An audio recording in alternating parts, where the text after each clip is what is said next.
Miss Jenkins live on hot101.net, the source for new information and knowledge.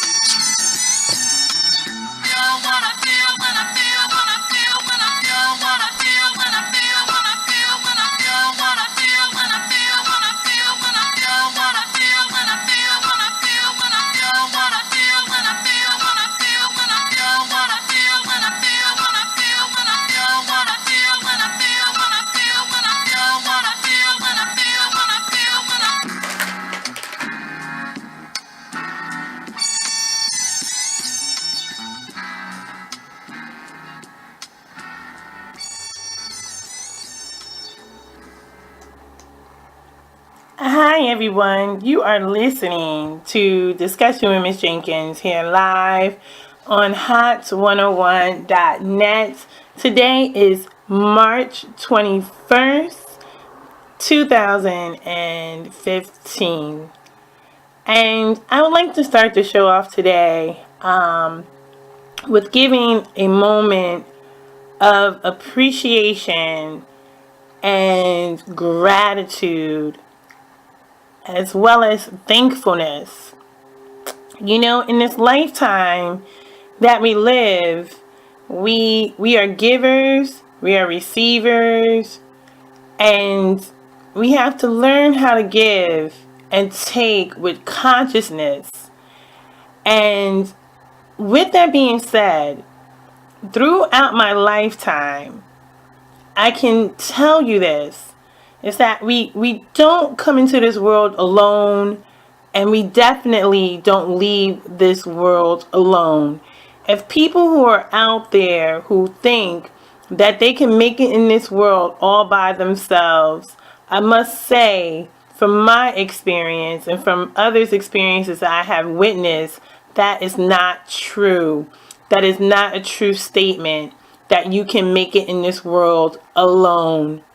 Everyone has a purpose, and when that purpose needs to be exercised, believe me, against your own will, you will do whatever is necessary to accomplish the mission at hand, whether it's great or small. Best assured that in these times, unconditional love has no boundaries. When that love needs to be activated and you need to be that hero at that moment, believe me, you will take on the challenge and you will overcome and conquer it, and you will feel absolutely wonderful about what you've just done. That goodness that you put into the world, that kindness that you gave unconditionally, unexpectedly, that was so necessary, without fault. So today I want to share a tremendous special story of something that was tremendous in my life and that I was so thankful for. Sorry guys, I don't mean to get so emotional, but sometimes we live in this world and it's very important that you don't forget where you come from. It's very important that you know who has been there for you, and those who care for you, no matter how close you are, no matter how far, you have to have thankfulness. Sometimes it's not by only showing it, but it's verbalizing it and putting it into the universe. And so I would like to give a very grateful and appreciative thankfulness to a beautiful family that has been a part of my life. Till this day, we remain good friends. Don't see each other often, but that's okay because the love doesn't have time limits. It doesn't have expectations, because the love has already been established of who we are and what we mean to one another. So I want to give a shout out right now to a very beautiful family, So all their many cousins and their aunties and their uncles and their brothers and their sisters and their nieces and their nephews. I want to give a very big shout out to the White and Dora family of Easton, PA. I also want to give my heartfelt greatest sympathy and absolute happiness, because this family is tremendous. Do you understand? This family is tremendous people. They lost their brother last week. They lost their brother in a tragic situation that occurred, and unrightfully his life was taken, and many hearts are broken. And I can't describe in any words of what they must feel, because that's their brother, that's their son, that's something that carries their blood in their veins.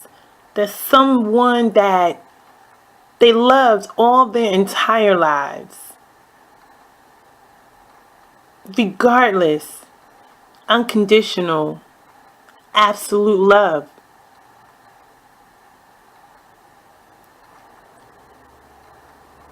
Andrew White, known as Beep, in my eyes was an absolute trip. Do you hear me? From being young to being a grown man, always just spoke his mind and just spoke absolutely whatever he felt and could care less about what you thought, because you know what? He was pretty damn right. And I will never forget this story. That's a powerful story of an experience that ultimately was a defining moment in my life. My girlfriend at the time, her name is Melissa, and hey girl, I love you, girl. I was a manager at McDonald's in Easton, PA, and everybody knew me, and they called me Ice, and they were like, hey Ice, yeah, that black manager that's down there at McDonald's, and at that time I pretty much was like the only African American actually working there at management at the time. There was another girlfriend I had who was working, but she was in college and doing her thing. She would come back and forth periodically and whatnot, but for a while there, I was a manager down there, and I came to know so many people in this small little town called Easton. And it just became a newfound extension of family. And so Melissa and I became very good friends, and by this time I have 2 kids. I'm a single mom, and I'm here working paycheck to paycheck, at McDonald's, but I was making pretty good money. They were sending me to school, and I was doing the best that I could for me and my children. At that time I had my daughter Christine and my son Christopher, and it wasn't easy. So at this point, I was going through some difficult things in my life, and I was just kind of reserved, just holding my own. And the only thing that leveraged out my whole entire position at that time was my personality. My personality was just so vibrant and energetic, and people that came to know me knew that I was just a person of integrity, sincerity, and genuineness. Just kind, even though I was torn inside. I had so many things that was going on in my life. I mean, here I am. I have 2 little children. At that time, I think my daughter was around 3 going on 4 years old, and Christopher was just a newborn baby. I had to go back to work at 3 after he was 3 weeks old, and I'll never forget this time in my life. Nobody would even know what I was going through, but just being in an abusive relationship and with somebody who was under the influence, living a lifestyle that I didn't live. And I just went into this bubble where I just wanted to conceal all these things that was happening, how I had these two babies and I had somebody out there who was in the world just doing everything and anything imaginable that was just tearing me up, and I would walk around as though nothing would happen. Cars getting taken and walking to work, walking down back roads, hoping that people didn't see me, pushing a stroller, taking my kids from one side of town to another side of town, getting to a babysitter, and just going through the motions of I have to prevail. It was times that I had to take my children to work where my staff would have to swap shifts and take turns and go on their break and watch my children in a break room watching Barney and things like that on VCR tapes so that I didn't lose my job so I could get that next paycheck. And at this defining moment in my life, I didn't have to say a word that I was broken. I didn't have to say that I needed help because people saw me trying when I didn't think I was doing a good job at all on my own. And one day I went to work and I had my little son. He was in the car seat. And the week before I went to work, someone had busted out my windows in my car. And I was ashamed. I didn't even tell my family the things that I was going through because I said, this is my business. This is my problem. And I can handle it all on my own. And here I am. I wake up to go to work and the windows in my car is just knocked out, and it's the most insulting feeling that you could ever feel.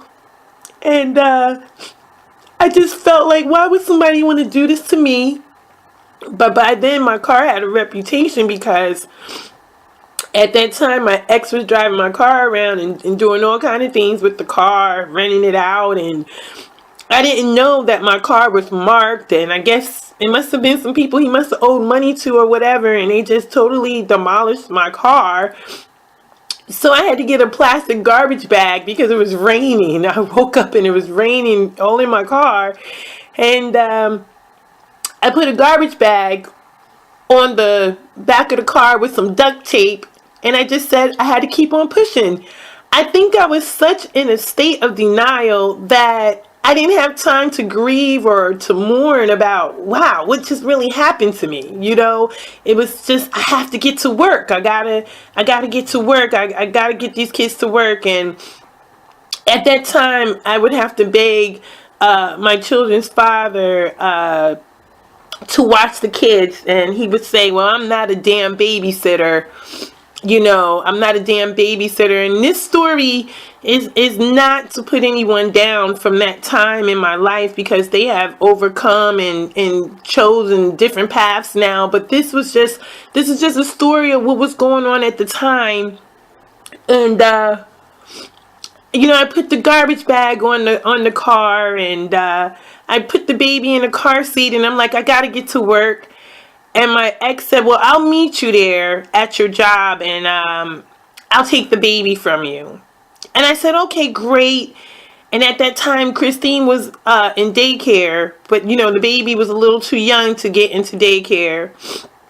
And I just wanted to get back to work because, boy, did I need that money bad, you know. And I didn't have the type of job that I eventually come into later on in life, where, you know, they paid you had insurances and stuff, or disability or whatever you could take to have your kid and go back to work in 6 weeks. I didn't have that kind of job. It was literally check to check. And so I went to work with this big smile on my face, which was a mask and the grace of God. And I go to work and I'm like, I'm so grateful I'm at work, and I'm there. And all of a sudden something happens. All of a sudden something happens to me. my ex's ex comes through and she sees the new baby and she calls the police. So at this moment, when she calls the police, she literally when she calls the police, she literally I'm sorry. When she calls the police, she literally had my ex arrested right there on the spot. And I'm at work and I see all these police coming and surrounding the building, and they were there, of course, picking him up for a warrant for his arrest for child support. So at this point, I'm like, well, wait a minute. This can't be happening. So people at my job are starting to talk, and this is when I learned that I was such a troubleshooter. Instantaneously, I was a troubleshooter. And I run outside, and I'm talking to the police, and I have this smile on my face. Like I deliberately have this smile on my face talking to the police because I'm making it seem like it's not a big deal. And so I go, officer, what's going on? He goes, oh, we got a phone call that there is a warrant for his arrest. And at that point, there was my little baby sitting in a car seat in the counter while I had to go to work. So I had to take my son and tell my boss that, well, wait a minute, I had to be to work. So I said, well, look, I have to leave. So I told my boss I had to leave, and then I have to drop the baby off somewhere. I had nowhere to drop my baby off. I had nowhere. So I get in my car and I drive home. And as I'm driving home, I see my girlfriend, Melissa. You got to remember this story. I see my girlfriend, Melissa. She's like, Ice, what's going on? I'm like, girl, I don't know what I'm going to do. I'm supposed to be back at work, and I got this baby. I don't know what to do with the baby. I got to go to work. She said, Ice, don't worry about that, girl. You got us. You got my mom. My mom's right around the corner. She said, girl, give me that baby. Come on. Let's go talk to my mom. So we went over to her house. Guys, I'm sorry. And there was her mom. Beautiful, beautiful woman. She wasn't doing too well, if I'm not mistaken. I think she had a lupus, if I'm not mistaken. But she was funny, and this woman was doing it on her own with her 6 beautiful children. And I swear, it's not a day that I don't think about what they did for me, because they saw a diamond in the rough. And it was a defining moment in my life. And it was a lot of special people in Easton. Let me tell you, there was a lot of good people in Easton. And I think it was destined for me to be there. But at this point, with this relationship with this friend, was no matter what time I had to be to work, there was always someone that would take responsibility to watch Christine and Kadar. There was always someone who took the initiative to take responsibility for Christopher and Christine. So they'd be like, Ice, I gotta work, but Andrea be here. Ice, don't worry, I gotta go to work. Beep will be here. Don't worry, Ice, Marcus will be here. Don't worry. Someone was always there to help with the kids so that I could go to work. And what that ended up turning in, it went from one paycheck I acquired to 2 paychecks I acquired to getting my car fixed to getting caught up on my rent to putting food on my table to being able to do the things that I needed to accomplish for my children and know that they were safe, know that they were in good hands, because they were in good hands. And this family just took us on, and they helped me in such a great way. But now Christopher is going on 17, and Christine just turned 21. But that was my family away from family. And they're still my family in my heart. And I'm thankful for what they did for me and my children, because I ended up changing the direction of so many things. And I ended up getting further away from what wasn't right in my life to what is great in my life today.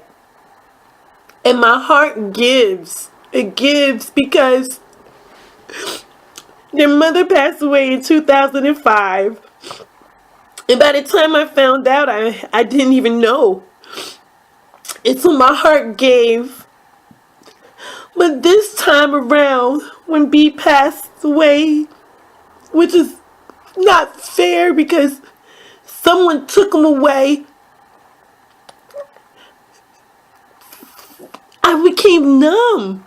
I became numb because who wants to experience someone who is so vibrant and so wonderful, so funny, and so outgoing? Why would someone want to do something like this to someone when all they try to do is give and all they do is laugh and had confidence and resilience? He was not only good to my children, he's young. He was good to his nieces and his nephews. All you see is the tightness of the family. So my heart gives. And for me to you, my beautiful children, we say thank you. We say thank you with the utmost of gratitude and appreciation. From High 101, we say thank you for the gratitude and the unselfish giving of love. And these people, I know them, they're still the same way. They're still the same way. So, I didn't mean to get so beat up about this, but you never know what people been through unless they told you, because I didn't show it. I didn't show it. You know, that day I went back to work, I went right back to work in 20 minutes. Christopher was fine. Christine was fine. They were, oh my gosh. And my heart felt good. My babies were safe and they were secure and they were good. And that's what makes these people the best of parents today, because they were shown love. They grew up with love. They grew up with togetherness. They grew up with sticking together. And that's what we're missing. We're missing that as people. We're missing the message of togetherness. We're missing the elements of what unselfishness really is. We miss this, you know, and I think that it was very important sometimes, whether it's a day away or a year away or whatever it is, take the time out and tell somebody how you really feel. Take the time out and say, thank you. Take the time out and say, I'm appreciative for what you did for me, because if you wouldn't have did for me what you did at point A, there's no way I would have made it to point Z. There's no way that you don't fight battles on your own. If you think that you do, you don't. There's people who are deliberately in place. They're like pegs in a board, that when it's their time, something chimes in them and makes them move when it's their time. The energy that this person had, that Beep had, was amazing energy. But that's because he was supported by an environment of love, of consistency. They joined together in absolute tightness and bond, and they showed what family was all about. Whether you're their family or not, you become family. You become family.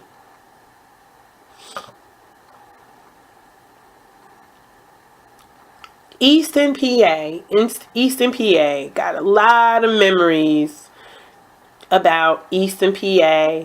How I could just tell you so many defining moments about some special people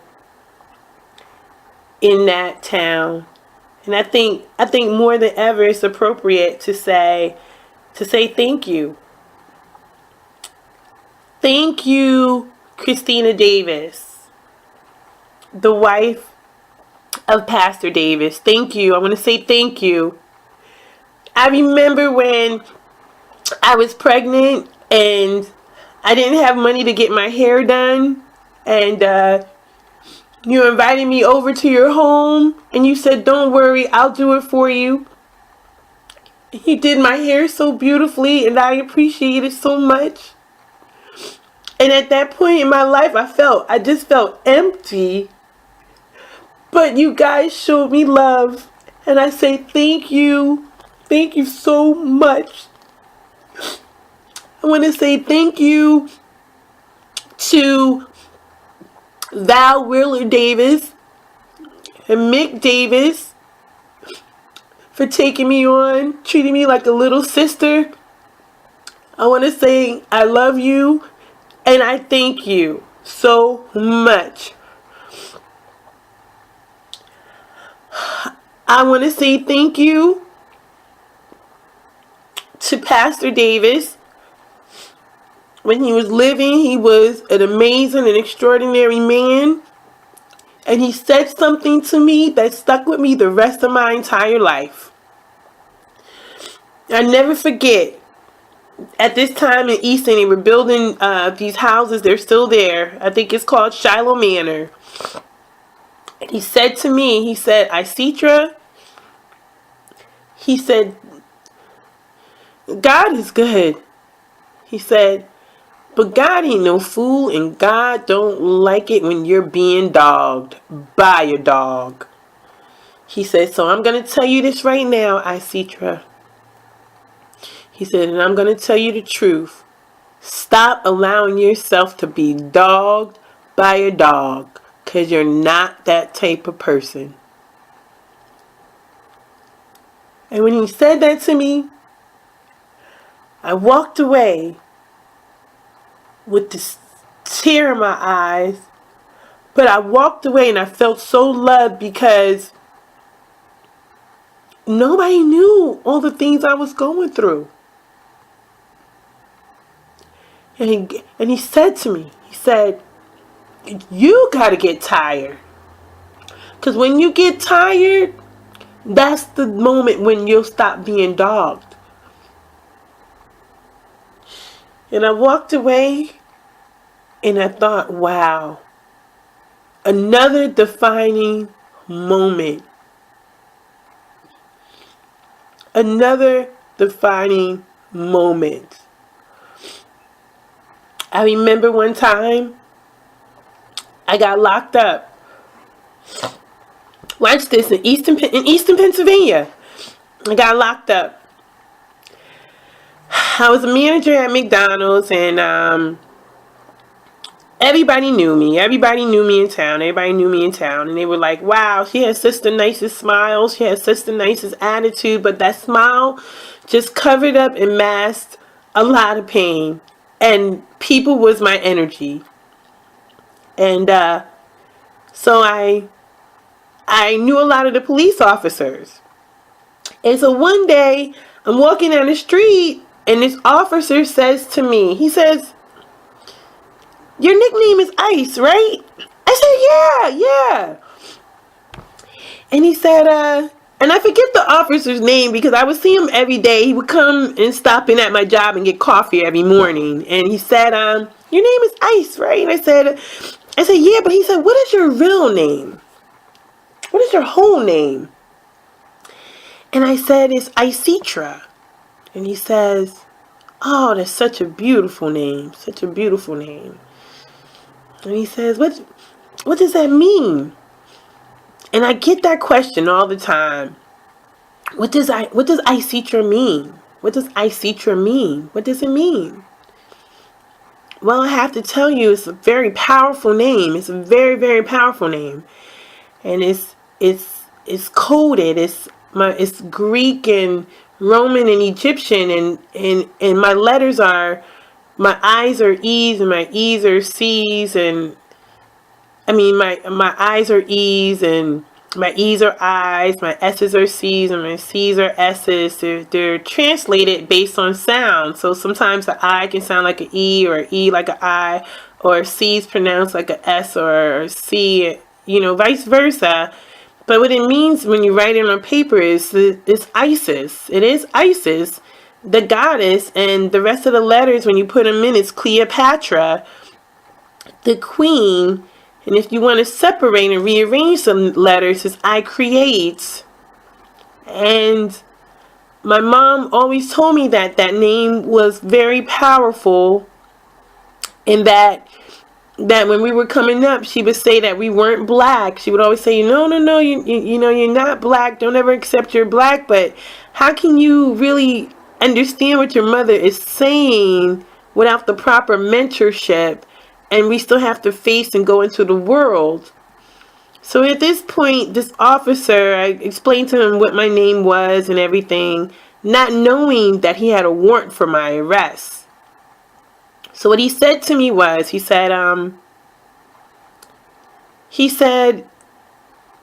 supposed to pick you up right now and take you in. But," he said, "I'm not going to do that. I'm going to act like I never seen you." I said, "What do you mean? I did nothing wrong." He said, "No, somebody put a complaint out for you for kidnapping." I said, "Put a complaint out for me for kidnapping? Kidnapping?" He said, "Yes. Someone has a complaint out on you for kidnapping." And I said, that can't be possible. I haven't done anything to anybody, and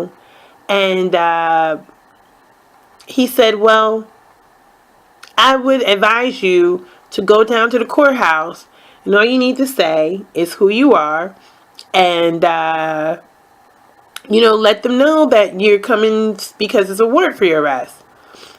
At this time, I was 4 months pregnant, and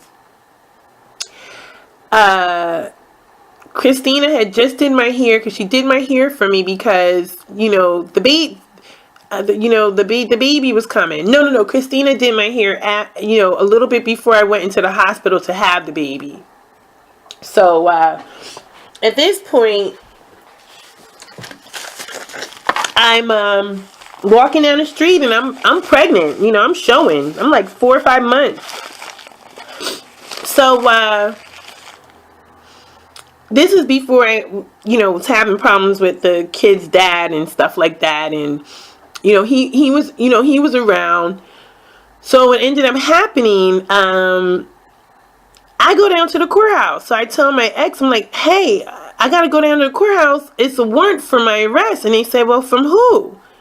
Do you know I had a warrant for my arrest from my own mother? My own mother had put me on kidnapping charges, for my brother. And this is some deep stuff, but you know what? When you come into your own, this is not like, to me, bad family, business or anything like this. This is something that people out there I know probably are going through. They just don't talk about it. I mean, I'm pretty sturdy, and all these experiences have made me like one of the most strategic people that you could ever talk to. And so I go down to the courthouse. And when I go to the courthouse, guess who's working in the courthouse? Get ready. I'm about to show you something. All these people from Shiloh Baptist Church is like working at the courthouse. So I'm in the courthouse, and I asked the lady. I said, "Hi." I said, "My name is, such and such. I'm here because I have some warrant for my arrest. A police officer saw me. He told me to come in." Because the officer did not want to put me in handcuffs. He did not want to pick me up. He did not know me as a person of doing anything wrong. Okay? He should have picked me up, but he didn't pick me up. He just told me to go down to the courthouse. Well, I go to the courthouse, and the lady tells me to stand there. All of a sudden, these two big men come out, and they put me in handcuffs. I start crying. I'm pregnant. I got a big old belly, and they got me in handcuffs. So they're like, "Well, we don't know what's going to happen with you because if there's no judge available, we're going to have to put you in a cell." Now, at this point, I really didn't know a lot about law like I know now. Like, you can't tell me anything about law now. Like, I know law. But at this time, I had no idea about law. So my ex, I'm like, only person I could call was him, and he's like, "What's going on?" I'm like, "I'm in jail." Right away. What did this man do? He goes get Phil and his father. And who comes and helps me get out of jail? Who comes in and helps me? I had to sit there and wait 3 hours for a judge. But they helped me walk up out of there. I want to say thank you. Thank you with the utmost of gratitude. Thank you. I do not have a criminal record, have never had a criminal record. Okay? You search my name, there's nothing in there about me. You got it? But I was hurt. How could my mom do such a thing? For loving my brother. Okay? So, what I want to say is that things happen in your life not because they're extremely bad things that happen, not because they're things that happen to you because you did something bad. It's things sometimes that has to help you and happen in your life to make you glad. There's things in your situation that ultimately becomes that defining moment that shows you how to be a conqueror. Because if the world was full of peace continuously, there would be no release for you to see the ultimate individual that lies within you. Sometimes we need conflict to happen to muster up the necessary strength to become more strategic and gain more knowledge and become a reasonable fighter and a more adequate and accurate writer. Because sometimes it's not about fighting with your verbal words, it's fighting with your writing words in order to be heard. And now look at the defining moment in life. Being able to speak to so many and to reach so many. And I see who's supportive. And I see who's abortive. I see. But it's absolutely okay because it doesn't make me, it doesn't break me, it uplifts me. It enlightens me. And with that being said, giving up doesn't mean that you're weak. Sometimes it means that we're just strong enough to know how to let go. And you never know how strong you are until being strong is the only choice you have when you're going through some of the most difficult things in your life, whether it is losing a loved one, because they're not losing that person. You're not losing that person. You're not losing that person. Okay? You're not losing that person in your life. Okay? That person is in another energy. That person is in another state of being. That person is in its absolute form of strength and of visibility. And soon I want to have a show about consciousness and how we can deal with people who do pass away and what that really means. You know, we're here for an experience. We're here to make a difference. We're here for those defining moments, and we're here to convey a message. We're here to fulfill a destiny. We're here to enrich others' lives. We're here by choice and by making choices and by knowing what decisions catapult us into a direction of promise. That's our defining moments. I didn't share some of those intimate stories for a boohoo moment. But those stories are stories that you can't allow your past to make it where it breaks you. Your past enriches you, it builds you, it strengthens you, it unites you. It allows you to harness onto the good things of some events. To any event that has happened in my life, even as bad as it might have been, it made me absolutely stronger and stronger. It made me invincible. If I was just skipping down the street every day, I would have become complacent.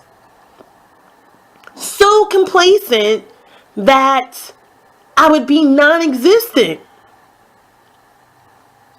And sometimes in order to teach a person, you have to reach a person. And maybe that was the only way to reach me. By creating conflict. When people are confronted with adversaries and conflict, in most cases they quit. In most situations, people don't quit. They're saying, you know what? I gotta fight. I'm not gonna give up. I gotta be strong. We have to know the difference of grief and relief. Because in a situation when you lose a loved one, doesn't necessarily you lost that loved one. It just means that something new just begun. That individual doesn't ever die. That person becomes more alive based on the love and the positivity and the thoughts that you have of that individual, of how much they prospered in your life. You share the joy and the happiness that stems from that love in your life. You don't make your life where you can't focus or where you can't function because of grief. You use it as a moment of tribute to ease the pain, to get through the most difficult times. I lost my aunts. I lost my aunt Marilyn, who was like a big sister to me. I loved her dearly. My aunt Honey Girl, who was around all my entire life.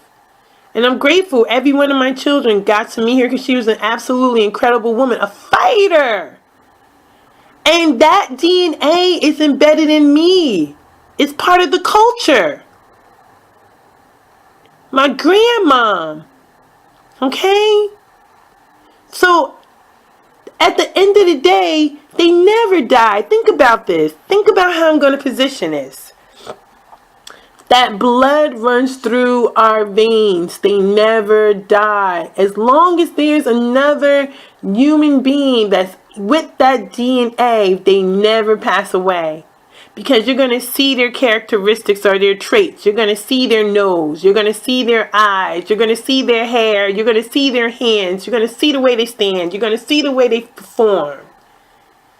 And it reminds you of that other person that they were a part of. I got aunts, I got cousins, light skin, dark skin, don't even matter. Okay, I have a family. One side's Wilson's, one side's Moore. You can't tell the difference. You can't tell me that that's not my. That's my family.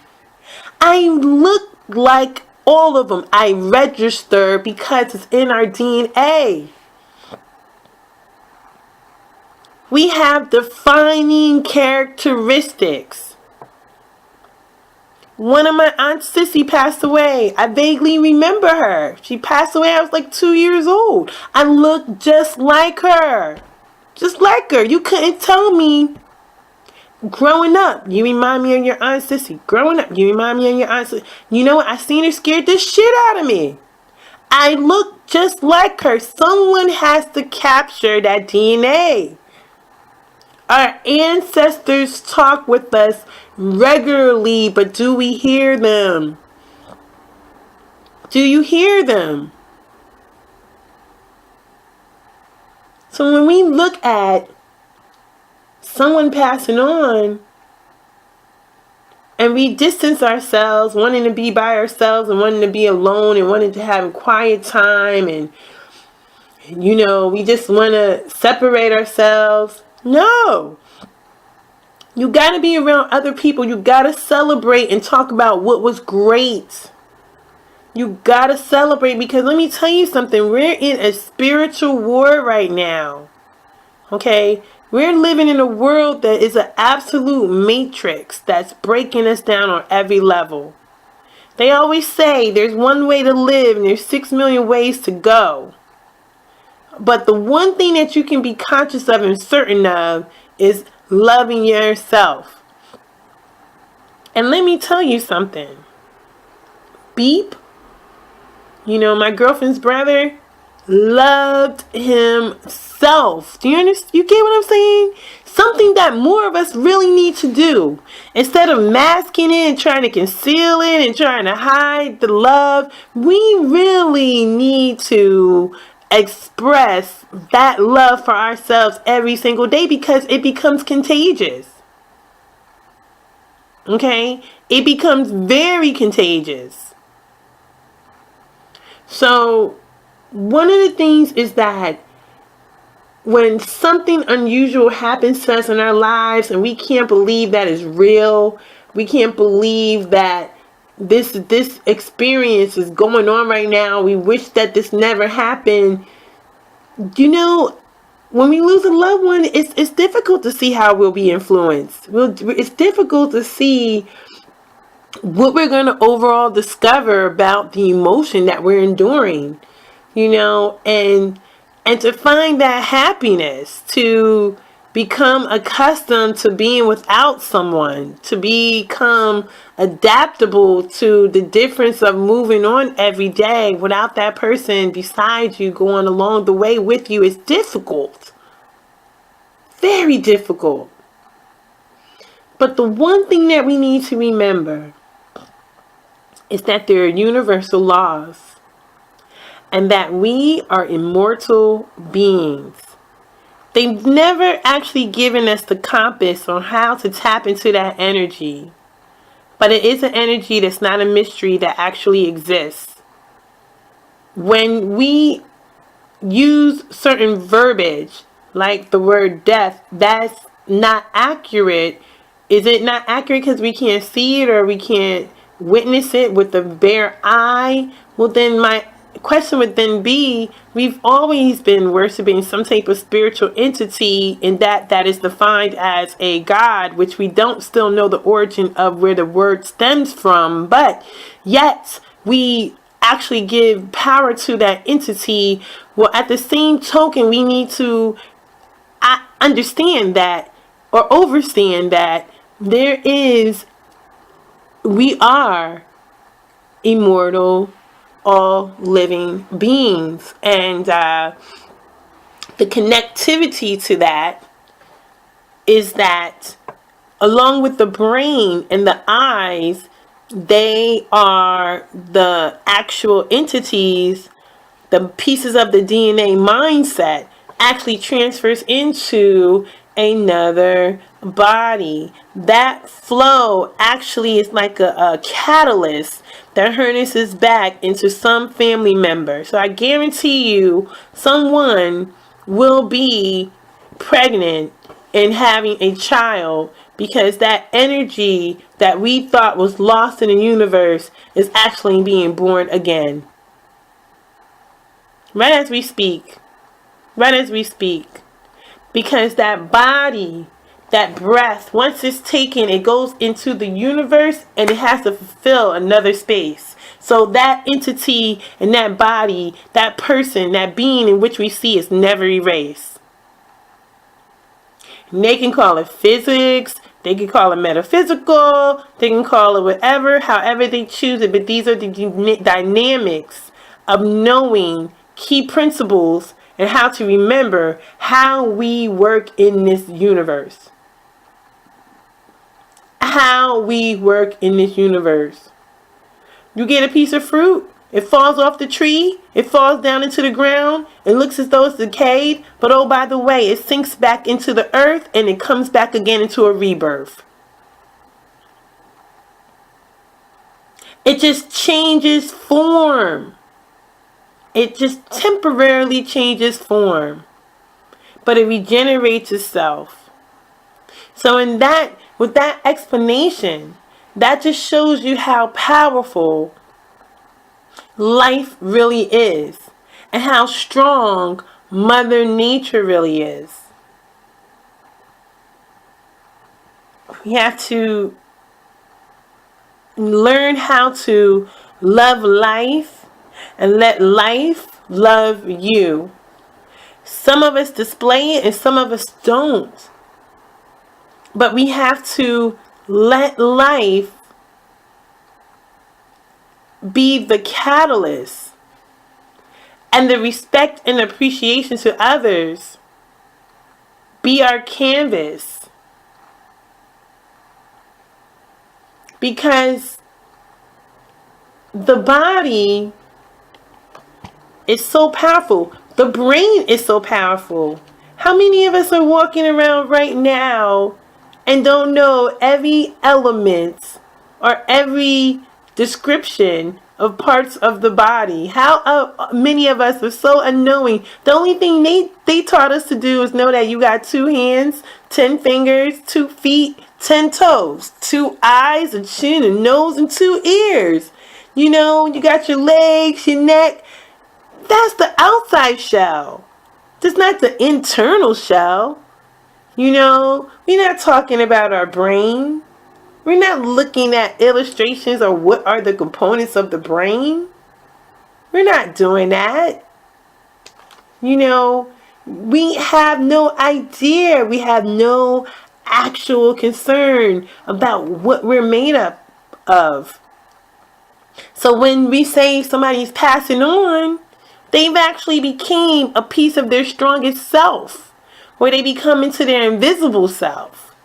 So that person is never gone. They're going to be there always. They're going to be able to gravitate to which they loved in that energy and state that they were physically in, that we see with our eye. But we have more than one eye. We got the eye on the outside. We got the eye on the inside. You have the capability to do so many things, and we just don't know exactly how to go about it. We just don't know exactly how to manifest our God gifts. We don't utilize it. We don't exercise it. We confine ourselves to misbeliefs, and then we focus on grief instead of release There is no thing that we have to recognize as grief. We are human beings with feelings and emotions. But at the same token, when we really know that death is part of life, we know that all it is doing is recycling itself and repositioning itself back in the universe for a task or matter that needs to be addressed at hand. And that key individual is the most important individual that can participate and not be forced to participate, but to literally and instinctively be that good replenishment back into the universe. So nothing really ever dies. The only thing that can die is those things that are hidden in disguise that is based upon lies. That should die. But we as human beings, we are immortal beings, extensions in the image of a higher creator of a gift, not an imitator, a regulator, and in most instances, the author and originator of all that is great. So we have to be able to relate and be devoted and dedicated to educating ourselves to be more intuitive about who we truly are. We are truly enlightened people, and there is no equal unless they are enlightened and devoted to knowing more about their self, ambition, determination, and that it means by that I'm saying is that we have the power to vibrate in every state, meaning the state of our being. The state of our being.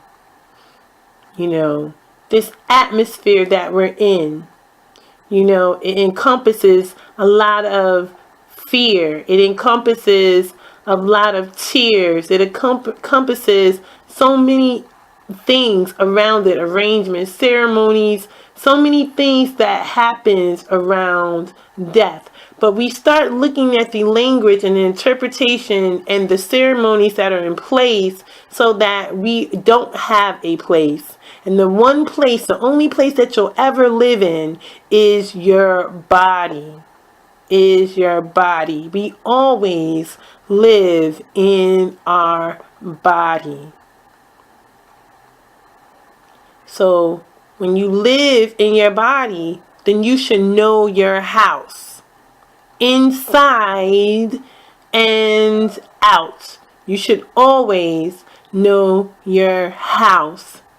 Meaning every component of your body, how to utilize it and use it to its fullest capabilities and take it to the next level every time. You should be more insightful instead of teaching your children, oh, this is how you count to 10. This is how they need to know about their vertebrae. They need to know about other components of the body. They need to know about their mind. They need to know about every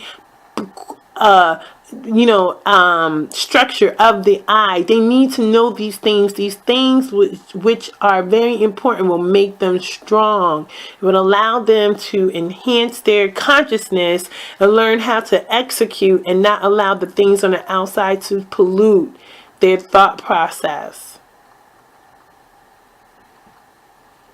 So right now, with accepting the reality of a loss and working through the grief and pain and just trying to adjust to the new environment in which your loved one's not there any longer, rebuilding your belief systems, strengthening your value system, all these things are major components in the situations that we face. But in most instances, no matter what, keep surrounding yourself around people. Keep surrounding yourself around people. Don't be judgmental. Don't keep talking about the person that we just lost. And don't use, idiocracies or cliches and things like that. That's meaningless. But always deal positively in a situation, because an eternal soul has the power to live an abundant and meaningful life. Okay? They continue to live in other dimensions in a more beautiful plane. Okay? And that doesn't matter. There is no distance. There is no departure. There is no restrictions. Okay? There's nothing but beautiful peace and liberation. Okay? And this is the things that we have to cultivate. That tranquility and peace, self-acceptance and peace, pure divineness. Okay? And as I kept talking about that unconditional love, that unconditional love is so powerful. Very powerful.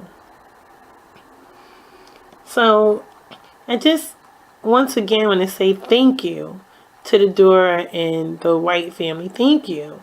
Because they were absolutely beautiful in my past, and they're beautiful in my now, and they're going to be beautiful in my future. Because that's the key components of life. That gratitude, love, and appreciation, and unconditional giving, unselfishness to others is so, so powerful. It's so enriching. And that's what we have to remember. We have to remember where we come from. And we can never forget. We can never, never, never forget, about what we do and who we are. We have to be conscious of what we do. We have to be appreciative for the things that we have. But a lot of us are not appreciative. A lot of us don't say thank you. A lot of us do not say thank you. And that's the things that really, really, really concern me. So I just wanted to share that story with you today. I thought that it was an appropriate story to share because, you got people out there that, they experience things in their lives and they just move on and they say, I don't need nobody in this world. I can make it on my own. That's not true. You always make it in this world with someone. I never forget. I was younger. I forget what it was. And I said to my dad, I don't need nobody. I'll do it by myself. He said, you didn't come in the world by yourself. And you will never make it in this world by yourself. So don't you ever say that. And you know what? A long time ago, I took that back. And I'm so appreciative that I did and that I realized that you may feel alone, but there's an energy in the air that cares. You may feel alone. You walk outside and a stranger may be there. You feel alone, and at the right moment, at the right time, in the right place, a face will show up and will embrace your every essence and help you through the finish line. Defining moments in your life.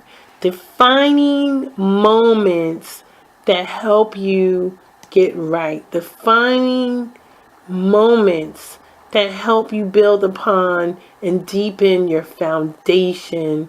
Defining moments that is a master plan, crucial component in your life that we're responsible for. We're responsible for. But in most instances, good things are always built on good ground. We got to focus on our construction. We got to focus on having the right material so that we can sustain ourselves, so that we can sustain our home. Remember, your body is your home. Your body is your temple. Your body is your secret closet. Your body is your dwelling space. Your body is the place that can't be erased. And more of us that need to learn that. More and more of us need to really be able to identify what we're calling our home. What we're calling a good foundation. what we're calling a good place to dwell. It's your body. It's your body. It's not smoking cigarettes. It's not drinking all the time. It's not about going out there getting high and doing things that's not going to allow you to produce well, but the things that you're doing that's going to aid in you failing, that's a challenge. But when we're faced with challenges and we're confident that we can overcome them, that challenge becomes inevitable. It becomes something that you're able to settle, demolish, dismantle, and put as something that's not of relevance. Put it away. You can put it to the side. But we got to think about how our thoughts can become just a beautiful mosaic, a distinctive transformation of our body into a field of exploration. And right now, psychologically, we are in a state of acknowledgement of what we just witnessed with our eyes. That one moment someone was here and the next moment that person is gone. We got it wrong. That person's not gone. That person may not be in person, but that person is in a state of being. And that's the whole thing. We need to start speaking to ourselves. How we can walk through doors with faith. How we can be present in our own reality. How we can transform and how we can create the ultimate through difficult situations that we may be faced with. How we can aim higher. How that we can strengthen our future. Strengthen our position in today's time. Recognizing that there is no time. Time is a discipline. Time is a discipline for those who are poor. Once we start changing the vocabulary and the verbiage, we will start to unravel some of the great mystic secrets that is defining who we are as people that doesn't have the right to do so. So right now, what I am going to say that was a powerful transformation in my life that allowed me to become a phenomenon of my own being and to witness the things that I was seeing, to become a master of my own ability, to transform my mind so that I'm not behind. I open my eyes and now I can see, not being blind. It allowed me to think in a new way, in a more technical way, in a more strategic way, in a more extraordinary way that builds the foundation of my transformation. And I don't want to wait anymore. I don't want to wait to discover something new. I don't want to keep searching for something different when I have myself all along, learning and loving myself so that I can love and give unconditionally to someone else. And that's what I'm talking about. This whole show today was about a beautiful family who gave unconditional love, who was supportive in the most difficult and most bizarre and unusual times. They never said, well, why? What happened? How did that go down? They never talked shit about me and said, oh, this is crazy. They loved me. They loved my children. They love one another. And that's what it's all about. Do you see what I'm saying? That's what it's all about. It's not about pointing the fingers about what went wrong in your situation. It's about pointing your fingers on what I need to pick up and put in place and get it back together again and put it right. That's what it's about. We need to give a moment of silence for this family right now.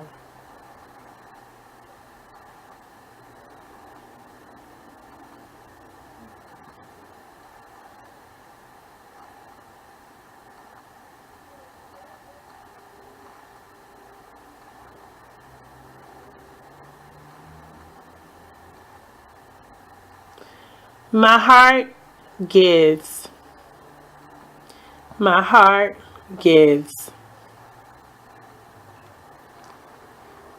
So now, as I look, as this day is going to go on and as many days go on, I will be walking through changing my level of commitment.